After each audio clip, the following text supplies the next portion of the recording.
কোনো কথাই বাড়িতে চলবে না। আমি যা চাই কিচ্ছু পাই না, থাকবো না বাড়িতে আমি।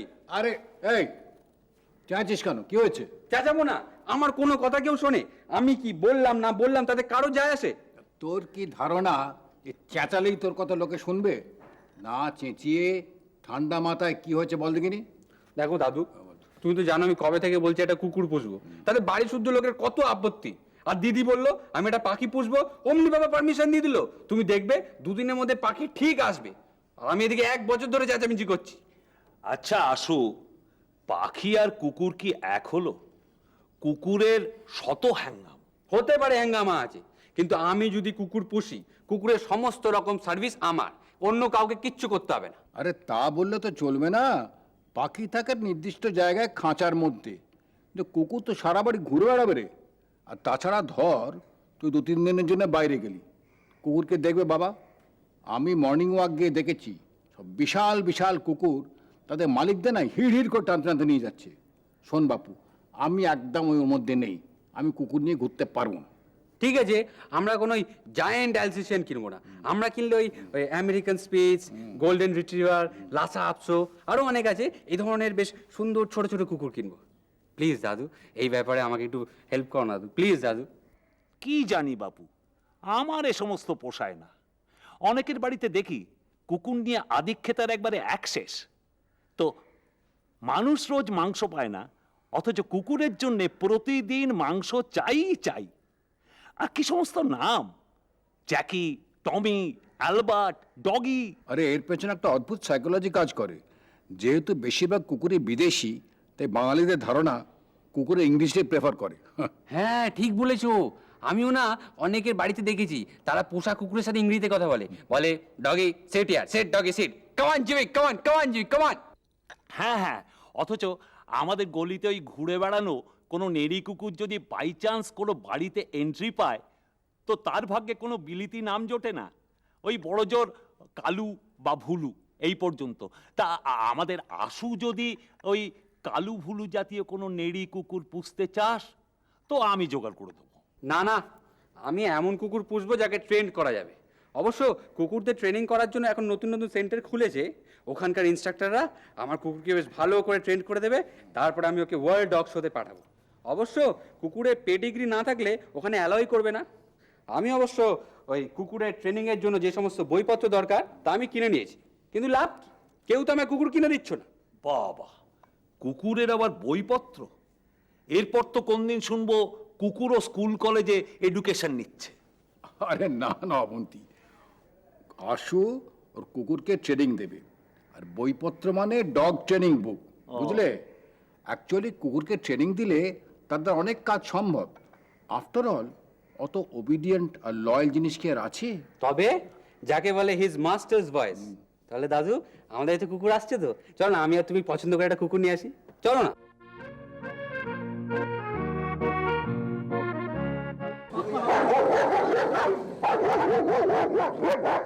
মানুষের বিশ্বস্ততম বন্ধু কেউ কেউ বলেন মানুষ নয়, কুকুর।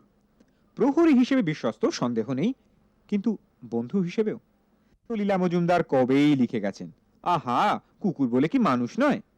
সত্যি সত্যি যিনি ভালোবেসে কুকুর পুষেছেন তিনি শুধু জানেন একটি মনুষ্যতর প্রাণী একটি মানুষের জীবনের কতটা অধিকার করে নিতে পারে।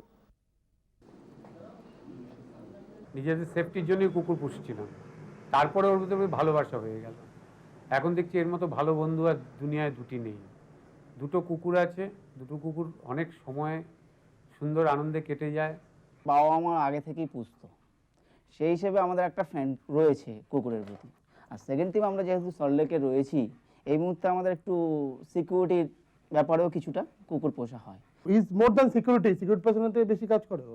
আমাদের বাড়িতে সবাই মোটামুটি কুকুর বলে না, যে কোনো জীব বলেই সবাই ভালোবাসে এবং একটা গুড কোম্পানি হয়। আর আমাদের বাড়িতে এমনিতেই ফ্যামিলি মেম্বার কম, তাই ও একটা ফ্যামিলি মেম্বারের মতন।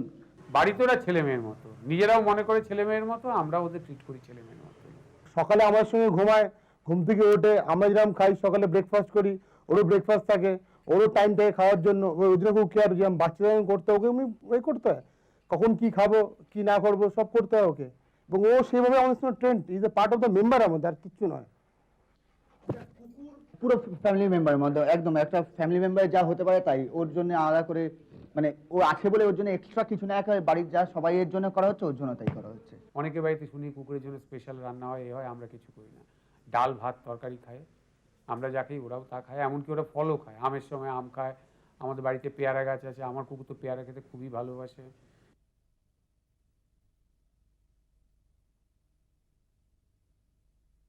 মাছ মাংস হচ্ছে ওরা শাকসবজি বেশি ভালোবাসে, এবং আমি দেখি যে আমার কুকুরের স্বাস্থ্য বেটার, কারণ ওর শাকসবজি, পেঁপে এসব খায়, যেগুলো লিভারের পক্ষে ভালো। আমাদের কুকুরের জন্য আমি কোনো স্পেশাল কিছু করি না, একমাত্র ওই বছরে 2 বার ইঞ্জেকশন দিতে হয়, ডিএইচএল এবং অ্যান্টিভাইরাস। এছাড়া ওদের স্পেশাল কুকুর হিসেবে কোনো ট্রিট কিছু আমরা করি না। তুমি তো বাংলাতেই ও বোঝে। বাংলা ভাষায় করি, বাংলা ভাষায় ও বাংলা বোঝে, বেশ কোনো প্রবলেম হয় না। ওরা মানুষের মতো, ওদের ধরুন কোনো বোবা মানুষ থাকলে যেমন হয় যে বোঝে সবই কিন্তু বলতে পারে না, এরাও তাই। বোবা মানুষ শুনেছি কানে শোনে না, এরা আবার কানে শোনে। বাংলা এবং ইংলিশ এটা যার যার নিজের ব্যাপার, তবে আমরা মনে করি সেটা না করাই ভালো, কারণ একটা কুকুর সমাজে মিশতে গেলে সেখানে তো সব জায়গায় তো ইংরেজিটা পাবে না, আবার সব জায়গায় বাংলাও পাবে না, এবং যে যার জায়গার মতো চলবে আর কি। আমার ফ্যামিলিতে সেরকম কোনো ব্যাপার নেই যে ইংরেজিতে কথা বলতে হবে, আমি তো বাংলাতেই কথা বলি মোটামুটি। মেনকা গান্ধীর যেটা আছে সেটা সবাই জানেও না মনে হয় আমার, আর জানলেও সেটা গভর্নমেন্ট থেকে কোনো রেস্ট্রিকশন তেমন ভাবে করতে পারেনি বলে তাই রেখে যাচ্ছে। আমরা যদি দেখতাম এটা সবাই মানছে, আমরাও নিশ্চয়ই মানতে চেষ্টা করতাম। এগুলো ফালতু কথা, বাড়িতে আমি পুষতে পারি না, আমি ভালোবাসা করে পুষতে পারবো না এটা। আমি মেনকা গান্ধীর সঙ্গে সম্পূর্ণ একমত। বন্যেরা বনে সুন্দর, তাদের সেখানেই থাকা উচিত। কিন্তু এখানে আমি যদি কোনো জায়গা পাই যেখানে কুকুরগুলো দিলে তারা বনে গিয়ে নিজেদের মতো একটা এনভায়রনমেন্টে থাকতে পারে, আমি দিয়ে দেবো। আমি তো সেরকম জানি না কোথায় দিতে হয়, আপনারা বলুন যে কোথায় দেওয়া যায়, আমি দিয়ে দেবো। যদিও আমার খুব কষ্ট হবে, এই দুটো কুকুর আমার প্রায় সন্তানের মতোই, কিন্তু তাহলেও যেমন মেয়ের বিয়ে দিয়ে দিই, জানি যে শ্বশুরবাড়ি থেকে সে আনন্দে থাকবে, সেরকম আমি যদি জানি যে কোথাও দিলে ওরা আমাদের এখানে চেয়ে অনেক বেশি আনন্দে থাকবে, আমি দিয়ে দেবো।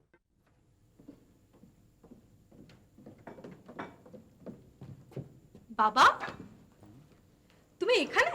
যাকে ভালো হয়েছে। শোনো, আমাকে কিছু টাকা দাও তো, মা ঠাম্মা কেউ বাড়িতে নেই, আমার একটু টাকার দরকার। আর তুমি যখন রয়েছে আমার প্রবলেম সলভ তো বলো। সমস্যাটার সমাধান নয় হলো, কিন্তু তোকে হঠাৎ আশুরোগে পেলো কি করে? আশুরোগ? সেটা আবার কি? আমি তো শুনেছি পিলের জ্বর আর পান্ডুরোগ। আশুর রোগের সিমটমটা হলো সবসময় বাঁ হাতটা চুলকোবে, যেমন আশুর চুলকোই আর কি। তবে এখন দেখছি রোগটা বেশ রীতিমতো ছোঁয়াছে। এরকম বলো না, আমি তোমার কাছে কখনো টাকা চেয়েছি বলো? না, তা চাও নেই, আগে থাকতে পেয়ে যাও বলে চাও না। আর তোমার জন্য তোমার মা ঠাম্মা তো 24টা ঘন্টা উপরহস্ত হয়েই রয়েছে। ঠিক বলেছ দাদা, আসলে না এই ছেলে মেয়েগুলোর মাথাটা ওরা দুজনেই খেয়েছে। এই ছেলে মেয়ে দুটোরই শুধু? ফেলুরও খেয়েছে। আর তোমারটা? সেটা খেয়েছেন আমাদের অমল বাবু। ও হ্যাঁ, অমল কাকু তো আবার বাসন্তীদের ব্যাপারে একটু ইয়ে কি না। ইয়ে মানে কি বোঝাচ্ছিস রে? খুব সহজ ব্যাপার। ও বোঝাতে চেয়েছে যে অমল বাবু তোমার কাছে ঠিক যেন প্রভুভক্ত কুকুরের মতো, একেবারে ওয়েটিং ফর হিজ মিস্ট্রেসেস ভয়েস। আমার কথা আর কজন বোঝে বলো? তবু ওই বুড়োটা মানে রাগ হলেও বুড়োটা আমাকে মাঝে মাঝে কানের দুল, হাতের চুড়ি কিনে তো দেয়। কেন দেবে না বলো? আগের জন্মে প্রেম তো। তুমি ছিলে রানী আর ও ছিল তোমার চণ্ডীদাস। হ্যাঁ গো, সেটা হলেও হতে পারে। ওর আবার নাকি আগের জন্মের কথা সব মনে আছে। এক এক সময় এমন সব কথা বলে না গো, আমার গাটা না শিউরে শিউরে ওঠে। শোনো বাসন্তী দি, আজ কলেজ থেকে ফেরার পথে তোমার জন্য আমি একটা বকলেস কিনে আনবো, তুমি ওটা তোমার চণ্ডীদাসকে প্রেজেন্ট করো। হ্যাঁ, সেটা ওর গলায় পরিয়ে ওকে সঙ্গে নিয়ে ঘুরে বেড়িও। সে তো আমার অন্য কাউকে ঘোরাতে ইচ্ছে করে, কিন্তু আমার যা পোড়া কপাল, সে বুঝেও বোঝে না। কে বোঝে না গো বাসন্তী দি? সে তুমি তেনাকেই জিজ্ঞেস করো না। বাবা, হ্যাঁ? ছি ছি, এই তুমিও? কি তুমিও? এই বিশ্বাস কর, আমি কিচ্ছু বুঝতে পারছি না। তো তোর টাকা চাই বলছিলি না? শোন, এনে 500 টাকা নে, এতে তোর হবে? কথাটা আমার তো মায়ের কানে তুলতেই হচ্ছে। এটা তো ঠিক নয়। কি ঠিক নয়? বাসন্তীদের ব্যাপারে। ও, না না রে, বাসন্তী ঠাট্টা করছিল। আসলে এই অমলবাবুর প্রতি তোর বাসন্তী যেরকম একটু দেবী ভক্তিতে গদগদ, আমিও ঠিক সেরকম তোর মার প্রতি ভক্তিতে গদগদ রে। তোর মায়ের শ্রীমুখ আমার কাছে একেবারে ওই কলের গানের চোঙের মতো। আমার 100% অ্যাটেনশন তোর মার প্রতি নিবেদিত। কলের গান? সেটা আবার কি? আরে আগেকার দিনে রেকর্ডকে কলের গান বলতো। আহা, কি সাউন্ড কোয়ালিটি না ছিল। এখনকার ক্যাসেটে এই পুরো ব্যাপারটা কিরকম সিনথেটিক। ক্যাসেটের জমানাও কিন্তু শেষ বাবা, এখন হলো সিডির যুগ। সিডির কাছাকাছি কিচ্ছু আসতে পারে না। ধুর, তোরা শুনিসনি সেসব। কত ইন্টারেস্টিং ব্যাপার ছিল কলের গানে। হাত ঘুরিয়ে ঘুরিয়ে দম দিতে হতো, তবে ভেতর থেকে গান বেরোতো। জানিস, মাকে প্রথম বাবা যখন কিনে দিলেন, তখন আমি, তোর পিসি, ছোটকা রাতের পর রাত গেছে মার পাশে বসে বসে আমরা গান শুনে গেছি। কি সব দিন গেছে সেসব। তোর পিসি রেকর্ডগুলোকে মুছে মুছে দিত, আর আমি দম দিয়ে দিতাম। একটা অদ্ভুত মজার ব্যাপার হতো কি জানিস, যেই তোর দম কমে আসতো অমনি সঙ্গে সঙ্গে গানের সুরটা পাল্টে গিয়ে অন্যরকম হয়ে যেত।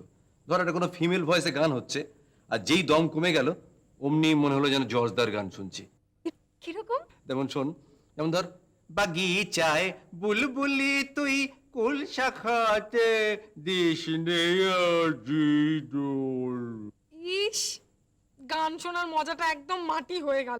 যদি ভালো না লাগে তো দিও না মন, যদি ভালো না, যদি ভালো না লাগে তো দিও না মন, দিও না, দিও না, দিও না মন। এগুলো সেই কলের গানে শুনেছিলাম না দাদা, তোমার মনে আছে?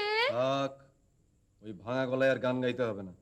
প্রণাম তোমায় ঘনশ্যাম, প্রণাম তোমায় ঘনশ্যাম। আমি বন ফুল গো, আমি বন ফুল গো, আমি বন ফুল গো।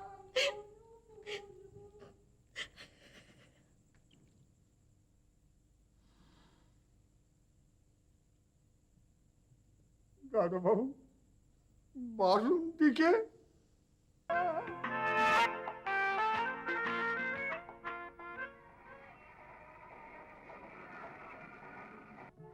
তুমি আমার আঙুরবালার ভাঙা রেকর্ড, তুমি আমার দিনান্তের শেষ ট্রাম।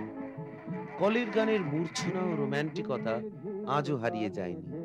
রেকর্ডের যুগ পেরিয়ে ক্যাসেট, সেটাও পার করে আমরা আজ কম্প্যাক্ট ডিস্কের জামানায় বাস করছি। অতি নিখুঁতভাবে ধরে রাখা সম্ভব হচ্ছে সুর, তাল, লয়, প্রতিটি উচ্চারিত ধ্বনি। তবু সকলের তাতে মন ভরে না। কারো কারো কানে সিডি বড় বেশি যান্ত্রিক। গ্রামোফোন রেকর্ডের রোমান্স হারিয়ে যায় সেই যান্ত্রিকতায়। আর হারানো দিনের যে হারানো সুরের সন্ধানে আমরা গান শুনি, তাই বা পাই কোথায় সিডিতে? ক্যাসেটের আয়ু সীমিত, সে সঙ্গীত যেন কান পর্যন্তই পৌঁছয়, গানের ভিতর দিয়ে মরমে আর প্রবেশ করে না। রেকর্ড প্রেমীরা রয়েই গেছেন, ফুটপাতের ধারের দোকান থেকে খুঁজে খুঁজে বার করেন তাদের প্রিয়াকে। আমার বাড়িতে গানের নেশা প্রচন্ড আর কি, পার্টিকুলার ইংলিশ আমি পিয়ানো শিখতাম। সুতরাং আমার যখন প্রায় এই 7-8 বছর বয়স, তখন থেকে আমি এখানে আসতে আরম্ভ করি। কিন্তু যেহেতু ফিনান্সিয়াল ফ্রিডম ছিল না, রেকর্ড কিনতাম না, আমার বাবা কাকা দেখতেন। 10-11 বছর বয়স থেকে আমি রেকর্ড কিনতে আরম্ভ করি। তো ও তো ভালো কাস্টমার পাওয়া যায় না, কিন্তু যদি পাওয়া যায় সেটা খুব ভালোই কাস্টমার পাওয়া যায়। যা সাউন্ড আপনি এর মধ্যে পাবেন সেটা সিডি বা ক্যাসেটে পাওয়া যায় না। রেকর্ডের যে আওয়াজ, যে মানে ক্ল্যারিটি, সেটা কিছুতেই ক্যাসেটে, এমনকি সিডিতেও বোধহয় আনা যায় না। আমি সব ওই রেকর্ড, ধরনের রেকর্ড রাখি যা আমার মার্কেটে নেই। নতুন এখনকার দিনের সিডিতে নতুনের জন্য ঠিক আছে, পুরোনো দিনের গানের যে আওয়াজগুলো বা মিউজিকগুলো ওইগুলো ঠিক পাই না। ভালো রেকর্ড ভালো পেলে কম করেও এখন তো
নিচে যেটাকে আপনি সেমি ক্লাসিক্যাল বলতে পারেন?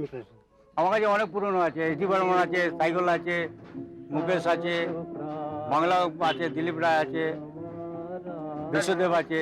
আগেকার দিনে গান এখনকার সিটে ঠিক তেমন ভাবে আসে না, যেমন কমন গানই বেশি পাওয়া যায়, রেয়ার গানগুলো রেকর্ডের জন্য আসতে হয়, সিডি তো ঠিক পাই না, ক্যাসেটে পাই না, যার জন্য এমন অনেক অনেক বই আছে যার ক্যাসেট বেরোয়নি, সিডি বেরোয়নি, একমাত্র রেকর্ডই আছে, যার জন্য আমরা রেকর্ড কিনি এবং রেকর্ডকে ভালোবাসি, রেকর্ড কিনবো। শৈশবে আমরা যখন মাতৃক্রোড়ে নিরাপদ আশ্রয়, সেই সময় এই রাজ্যে, আমাদের এই রাজ্যে এক উত্তাল বিপ্লব চলেছিল। কিছু মানুষ, কিছু যুবা স্বপ্ন দেখেছিলেন তারা দেশকে বদলাবেন, জনমত বদলাবেন। দেশও বদলালো না, জনমতও বদলালো না। তারা পরাজিত সৈনিক হয়ে আজ রিটায়ার্ড হার্ট। তেমনই এক পরাজিত সৈনিক আমার আজকের অতিথি শ্রী আজিজুল হক। নমস্কার। আচ্ছা, 70-এর দশকের আপনাদের রাজনীতির কারণে প্রচুর যুবক যুবতী প্রাণ হারিয়েছিলেন। তার জন্য কি আপনার মনে হয় যে আপনাদের রাজনীতি সঠিক ছিল? প্রথমত তোমার প্রারম্ভিক পরিচিতিটাতেই আমার ভীষণভাবে আপত্তি। তার কারণ হচ্ছে পৃথিবীর ইতিহাসে দেখা গেছে যে অনেক মহৎ সংস্কৃতি, অনেক মহান সভ্যতা অপেক্ষাকৃত বর্বর সভ্যতা এবং সংস্কৃতির হাতে পরাজিত হয় এবং এমনকি ধ্বংসও হয়ে যায়। আমাদের দেশেও তার উদাহরণ কম নেই। আমাদের নগর সভ্যতার নিদর্শন দ্রাবিড় সভ্যতা। সেই দ্রাবিড় সভ্যতা সেরকম মাত্র অস্ত্র এবং ঘোড়ার কাছে পরাজিত হয়েছিল। তার মানে দ্রাবিড় সভ্যতা পরাজিত নয়, আমি নিজেকে কখনোই মনে করি না। বরং আমি কবির ভাষায় বলবো স্কাউন্ড্রেলস।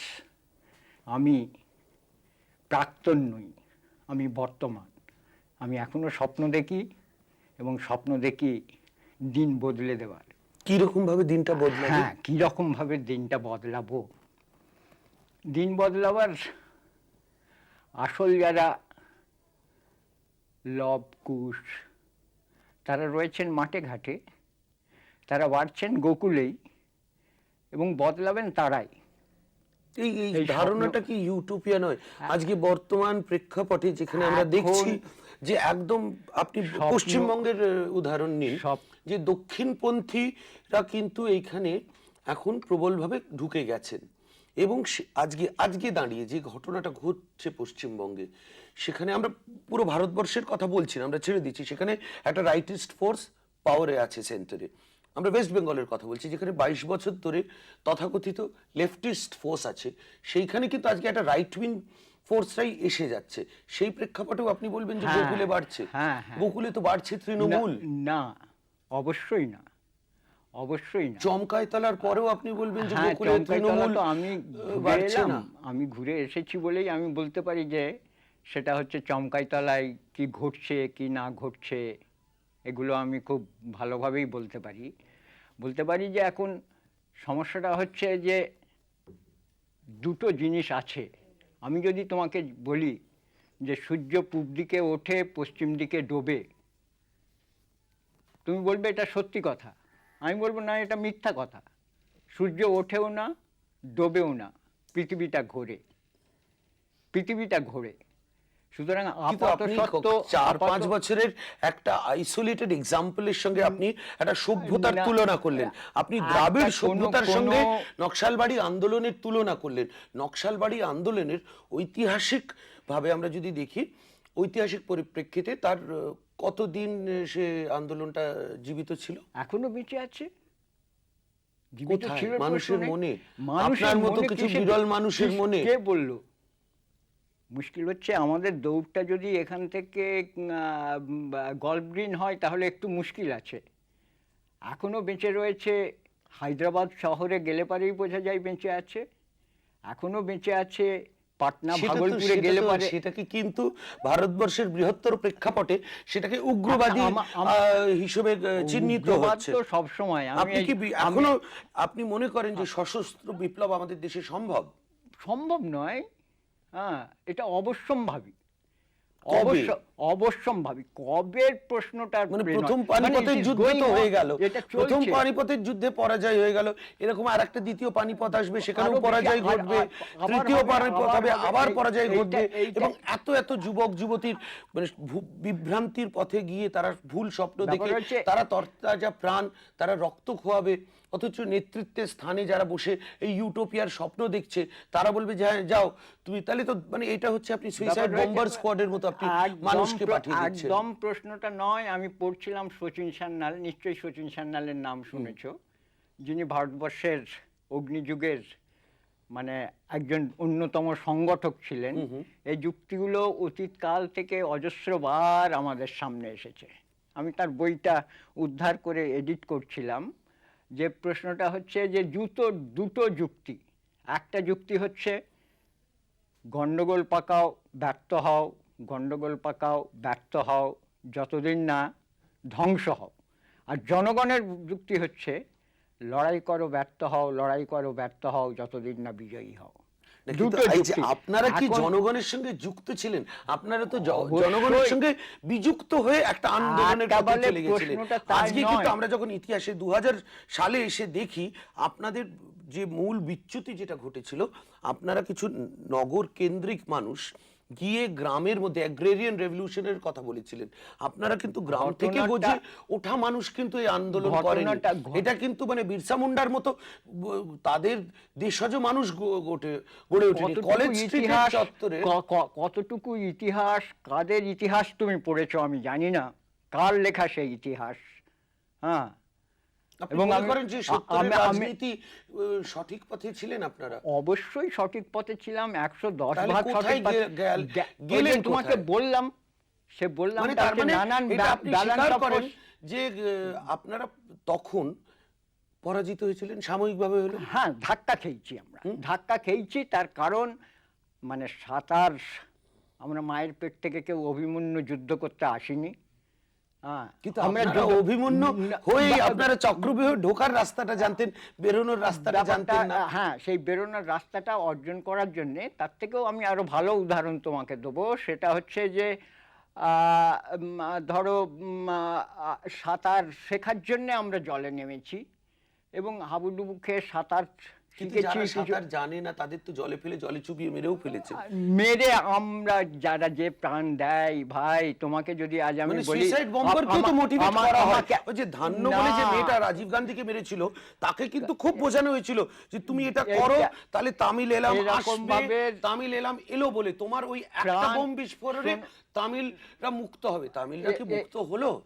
তামিলরা মুক্ত হয়নি, কি হয়েছে সে মানে সেইভাবেই আপনারা নকশালবাড়ি আন্দোলনে আমার বেসিক প্রশ্ন হচ্ছে এত প্রাণ বিসর্জন দেওয়াটা উচিত ছিল?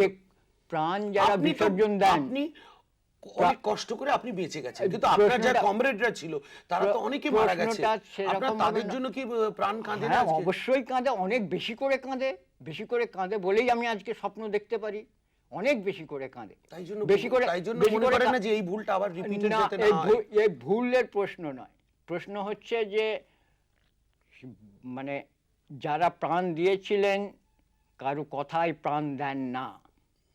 আমি যদি তোমাকে আমাকে যখন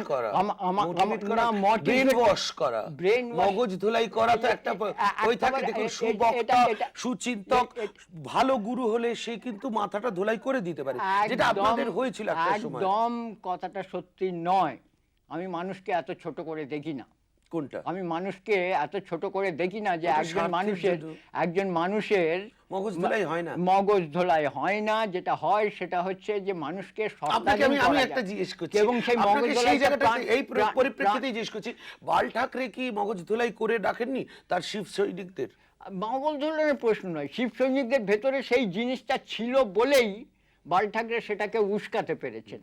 কারণ একটা মানুষের আপনি মনে করেন যে মানুষের মনে এই বিকৃত টেন্ডেন্সি সহজাত তো বটেই, কারণ মানুষ তো এসেছে পশু থেকে। আচ্ছা, সেই মানুষকেই আপনি কিন্তু অন্যদিকে এই পরিপ্রেক্ষিতে যদি দেখি, সেই মানুষ মারাঠার মানুষও তো মানুষ, মারাঠার মানুষও তো ভারতবর্ষের মানুষ, সেই মানুষকে আপনি বিকৃত বলছেন, সেই মানুষকে আপনি কি করে বদলাবেন?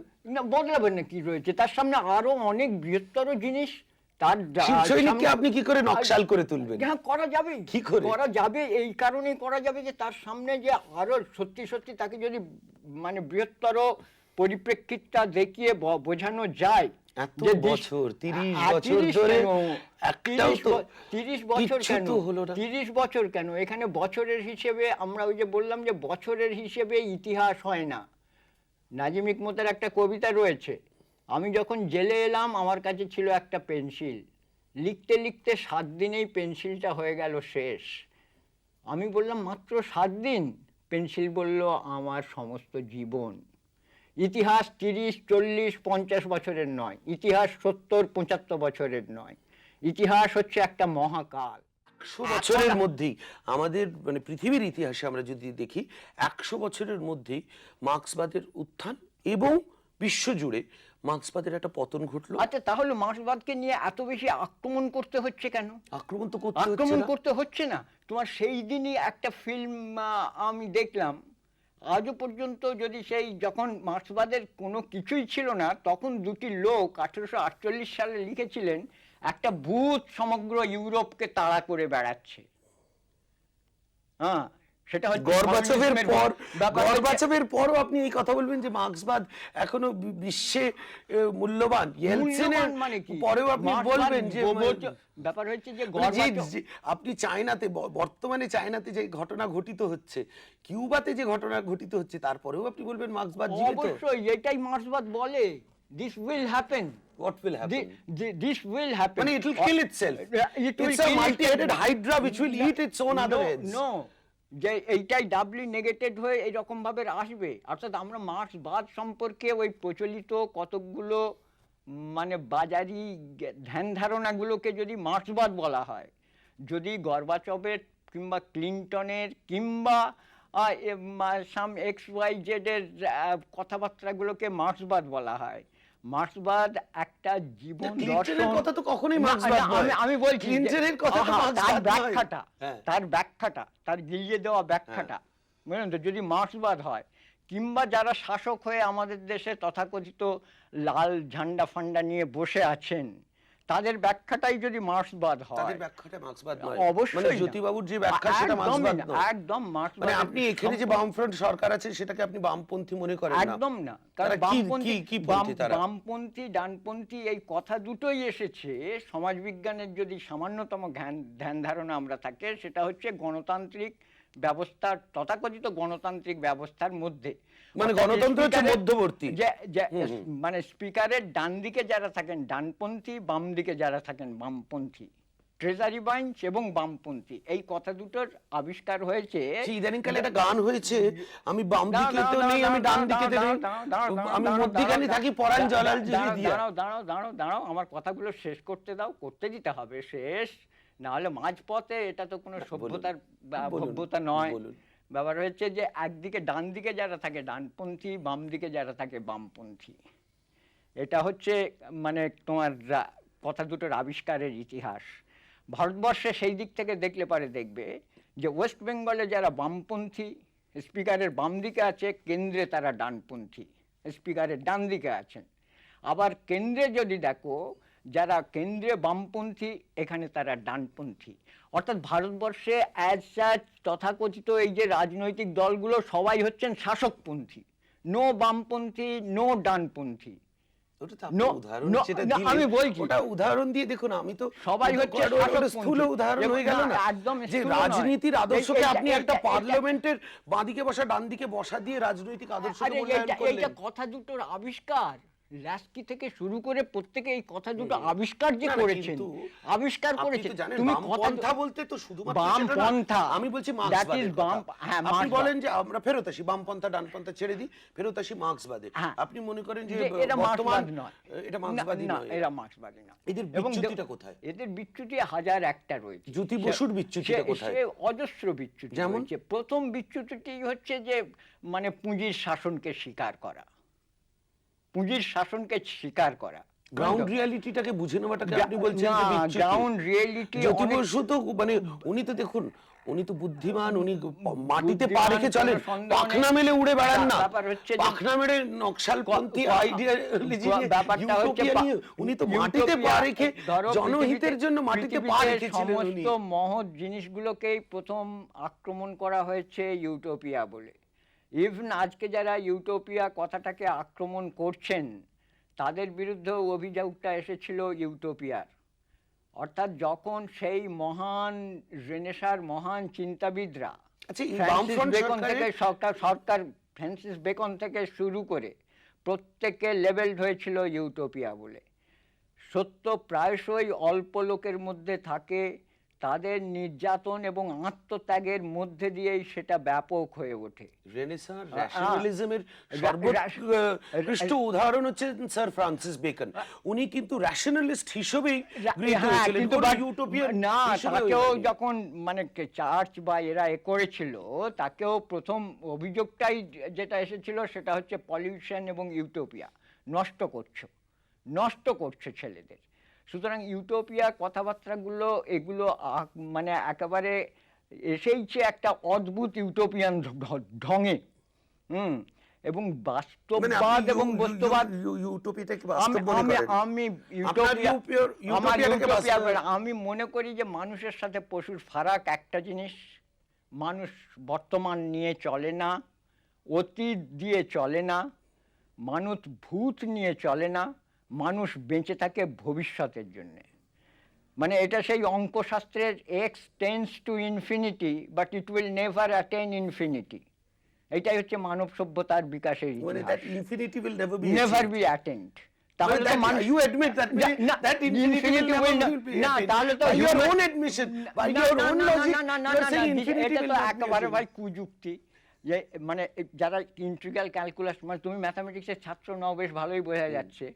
এই ধরনের কোনো ম্যাথামেটিক্সের ছাত্রকে বললে তিনি অ্যাডমিট করতেন ব্যাপারটা, অর্থাৎ না, যে আপনি যুক্তির অ্যাডমিট কথা করতেন। বলছেন, হ্যাঁ, আপনি যুক্তি অঙ্কের কথা না, বলছিলেন আমি না। বলছি অঙ্ক আপনি অঙ্ক এবং দার্শনিক ব্যাপার হচ্ছে যুক্তির অঙ্ক কথা এবং বলছেন। যুক্তি। আপনি তো যুক্তিটা খারাপ ব্যাপার করছেন হচ্ছে- বিভিন্ন উদাহরণ দিয়ে, ওটা আরে অঙ্কের যুক্তিটা তো ক্ষেত্র নয়। আসবে উদাহরণের ভিত্তিতে। অন্য প্রসঙ্গে যাওয়া যাক। যুক্তিটা আসবেই তো উদাহরণের অন্য ভিত্তিতে। প্রসঙ্গে যাওয়া যাক।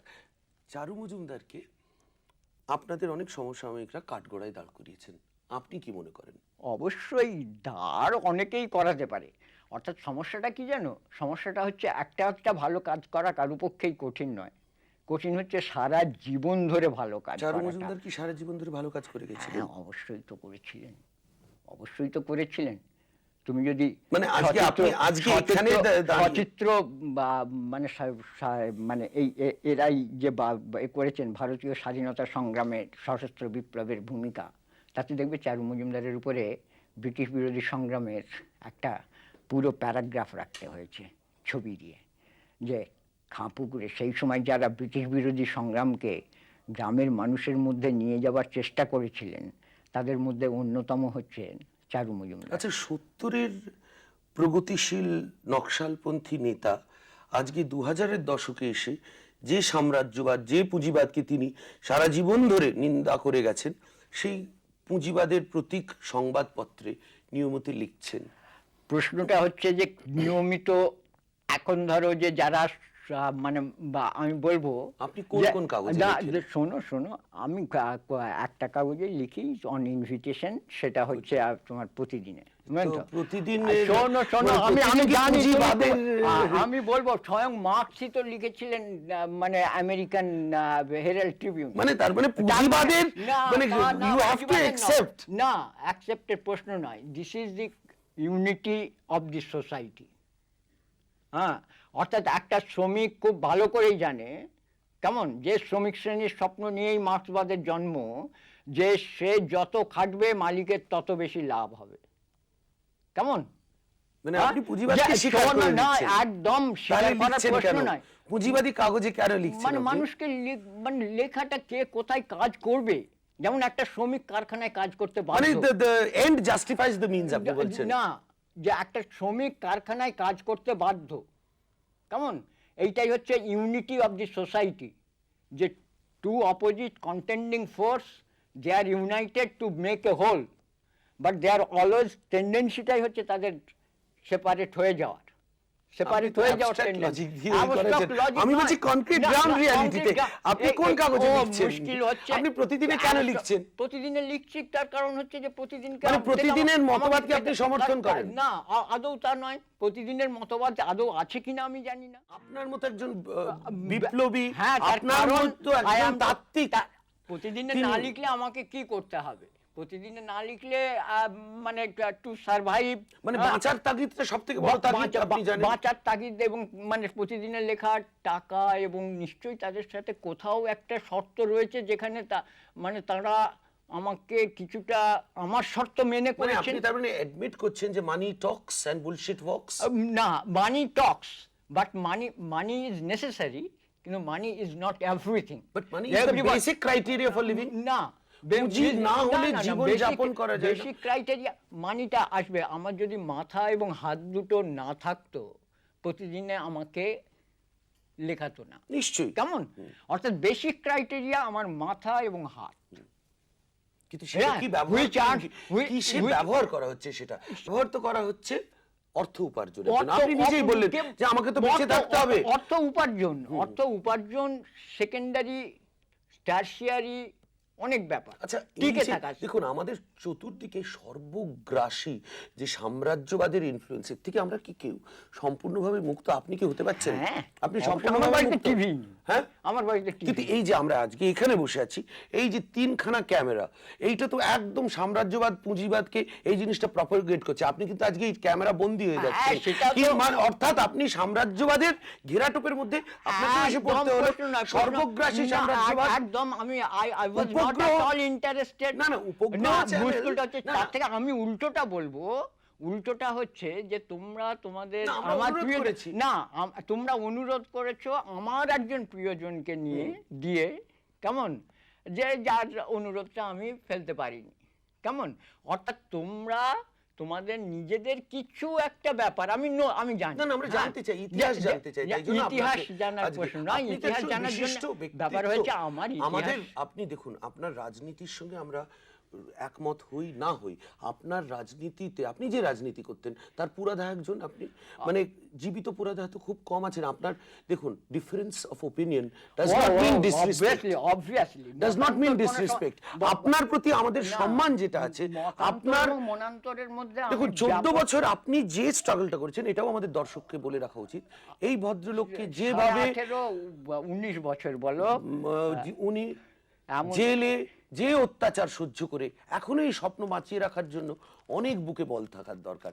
অনেকের মেরুদণ্ড ভেঙে যায়, আজিজুল হকের মেরুদণ্ড কিন্তু এখনো ভাঙেনি। প্রশ্নটা এইটাও তো দেখুন, এই বিশ্বাস ভ্রান্ত যা, এবং সেই বিশ্বাসটা আমারও এই বিশ্বাসটা রয়েছে এখানে যারা আমার সাথে। কারণ আমি একটা জিনিসে বিশ্বাস করি, যে চটে সে পটে। অর্থাৎ যে ডিবেটে আসে সে অবশ্যই আমার মতে কনভিন্সড হতে বাধ্য। আমার ডাক্তারবাবু আমাকে বলেছিলেন যে আপনাকে আমি 2 বছর ধরে, আমি প্রায় মানে সেন্সলেস হয়ে পড়েছিলাম, যে 2 বছর ধরে দেখছি আপনি তো একদিনও বললেন না আপনার রাজনীতির কথা, আর এমনি 2-4 জনকে আসার পরে তারা প্যাটাং করে নিজেদের রাজনীতির কথা বলতে শুরু করে দেয়। আমি বলছিলাম কেন? আপনার মাথার উপরে আমার এত অনাস্থা থাকবে কেন? আমি কি ট্রেনের ফেরিওয়ালা যে বাবু একটা ধূপ নিলে 4টে ফ্রি, দেশলাই ফ্রি? আমি তো ফেরি করতে বেরোইনি। আমি মনে করি আপনি যখন মানুষ, এই সমাজের প্রত্যেকটা ঘাত প্রতিঘাত যখন আপনার মনে চিন্তার উদয় করবে, আপনি নিজে প্রশ্ন তুলবেন, আমার সাথে ঝগড়া করবেন, ঝগড়া করে বোঝার চেষ্টা করবেন where we were wrong and where we are right. অর্থাৎ ধরো যদি আমাকে না, এক্সিকিউশন ধরো এগুলো কোনো প্রশ্ন নয়। প্রশ্ন হচ্ছে যে তোমাকে একটা জিনিস ভাবতে হবে, সেটা হচ্ছে যে where lies the crisis, অর্থাৎ ভারতবর্ষের আসল সংকটটা কোথায় সেইটা ভাবতে হবে। সেটা ভাবতে পারলে পরেই তোমাকে ভাববে যে ধরো এক্সিকিউশন, পথ, এগুলো আমরা পাল্টে নিতে পারবো। এটা যে কোনো সময় পাল্টে নেওয়া যাবে যদি আমার লক্ষ্যটা ঠিক থাকে, এবং যদি আমি মনে করি যে এই সংকটের স্বরূপ এইটা, অর্থাৎ পুরনোটা জীর্ণ হয়ে ভেঙে গেছে, নতুনের জন্মকে আটকে দেওয়া হচ্ছে বাই ফোর্স, বুঝলে তো? That is the crisis. অর্থাৎ পুরনো মহাকালের যাত্রায়, মহাকালের আঘাতে একটা পুরনো বাড়ির মতো পুরনো যে ভারতীয় মানে তথাকথিত ভারতীয় মূল্যবোধই বলো বা ভারতীয় সৌধই বলো, ভারতীয় সভ্যতাই বলো, সেগুলো কোনোটাই সেই পুরনো অ্যাজ সাচ তারা থাকতে পারছে না, সেগুলো ধসে পড়ছে। অথচ নতুনটাকে আমরা গড়ে তুলতে আশঙ্কায় এবং আতঙ্কে নতুনটাকে আটকে দিচ্ছি। হ্যাঁ, ভবিষ্যতের প্রতি অনিশ্চিত একটা ব্যাপারটাকে সামনে রেখে নতুনটাকে আটকে দিচ্ছি। ব্যাপারটা কীরকমভাবে দাঁড়াচ্ছে জানো? ব্যাপারটা দাঁড়াচ্ছে যে ধরো একটা ভ্রূণ মাতৃগর্ভে 280 দিন বেড়ে উঠেছে। 280 দিন বেড়ে ওঠার পরে সে যখন পৃথিবীর আলোটা দেখতে চাইছে, তাকে যদি আমি আটকে রেখে দিই যে কোনো উপায়, তাহলে কি হবে? সেই ভ্রূণটা মায়ের গর্ভে পচবে এবং মায়ের দেহটাকে দূষিত করবে, যে দূষণ চারপাশে ছড়িয়ে পড়বে। এবং ঠিক এই হয়েছে যে পুরনোটা ভেঙে গেছে, নতুনকে আমরা আটকে দিয়েছি। We need a surgeon, expert surgeon, যার হাতে একটা স্কালপেল আছে, যিনি মায়ের ভ্রূণটাকে মানে ওই মৃত ভ্রূণটাকে বাইরে ফেলে দিয়ে মায়ের গর্ভকে আবার নতুনের সঞ্চারের জন্য তৈরি করবেন। We need very much A surgeon. অর্থাৎ এই ক্রাইসিসটা যদি তুমি ধরো, এবং এই ক্রাইসিসটা কেন কেন কেন পাচ্ছে না, কংগ্রেস পারল না, তারপরে অকংগ্রেস প্রগতিশীল তথাকথিত তারা পারলেন না, তারপরে আবার এরাও এসে একই রকমভাবে হুবুডুবু খাচ্ছে, এবং কেউ জোর করে বলতে পারছে না যে আমরা আরও মানে দরকার হলে 100 বছর we will live on grass than to live on your grace. আমরা মুগ্ধ বিস্ময়ে আপনার এই ইউটোপিয়ার স্বপ্নের কথা শুনে বিভোর হয়ে যাচ্ছি, কারণ এই ইউটোপিয়া তো আমাদের সবারই কাঙ্ক্ষিত, কিন্তু কখনো অর্জিত নয়। না, অর্জিত হবে ভাই। আমি এত সস্তায় মানুষকে, আমি তোমাদের মতো উজ্জ্বল ছেলেপুলেদের দেখছি আমার চারপাশে, আমি এই স্বপ্ন দেখছি। এই স্বপ্ন দেখার উৎসটা তোমরাই, কারণ তোমরা আমাকে আজও এই যে ডেকে নিয়ে এলো, দেব চৌধুরী যখন বললো আয়ুলদা এটা, আমি দেব তুই বলছিস, দেব কি করে, কোথায় আছে আমার, কিন্তু আমি জানি দেবের মতো ছেলেরা আছে, আমি জানি তোমাদের মতো এই ছেলেগুলো আছে, যে ছেলেরা চাই যে কেউ কিছু করুক, এবং সেটাই আমার সোর্স। আমাদের সেই স্বপ্নের সন্ধান।